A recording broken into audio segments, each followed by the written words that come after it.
Dzhokhar Tsarnaev may not be able to speak right now, but he is revealing so much more about how and why he carried out those marathon bombings with his brother. All the communication writing except one word. When asked if he could afford a lawyer, Dzhokhar said no. And the 19-year-old suspect has been formally charged now with using a weapon of mass destruction and malicious destruction of property. And that also, could face the death penalty. No question about it. ABC's Brian Ross is in Boston with exclusive new details on the interrogation. Good morning, Brian. Well, good morning, George and Robin. The 19-year-old suspect has admitted his role in the bombing, speaking with or communicating with that special team of FBI agents who did not have to give him his legal rights. The suspect also revealed, according to authorities, much of the how and the why of the deadly bomb blast. For all the fear and drama that the attacks produced, the younger brother reportedly told agents it was almost entirely done from the internet, homegrown, with no direction from overseas. They used an Al-Qaeda internet description of how to make a pressure cooker bomb.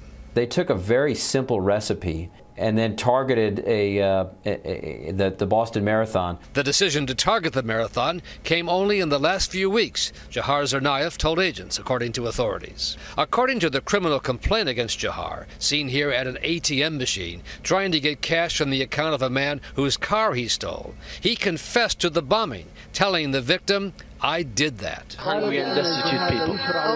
As to inspiration, authorities tell ABC News Dzhokhar said he and his brother were following the internet preachings of Anwar al-Awlaki, the American-born jihadist who has been dead now for more than a year and a half. It appears to me that the older brother was particularly influenced by Awlaki. And despite his family ties and trips to Chechnya, it was the older brother's hatred of America that supposedly motivated the attack, his brother reportedly said. And believed that the U.S., including through its wars in Afghanistan and Iraq, were killing Muslims.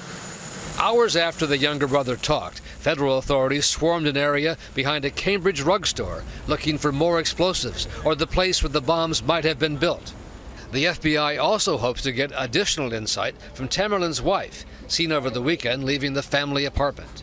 A Rhode Island native, she converted to Islam and changed her name from Catherine to Karima. Her family lawyer said Monday she was shocked to learn of her husband's role and had no idea until the FBI first released those surveillance pictures of him and named him a suspect.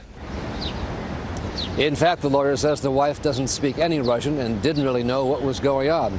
As to the younger brother's claims and statements to the FBI, investigators don't necessarily take at face value all that he has said.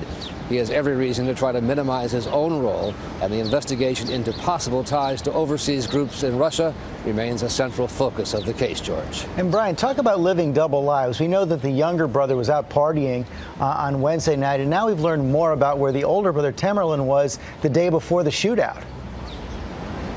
Exactly. On that Thursday, the day the FBI released his surveillance photo, he was at home taking care of his infant daughter while his wife was at work.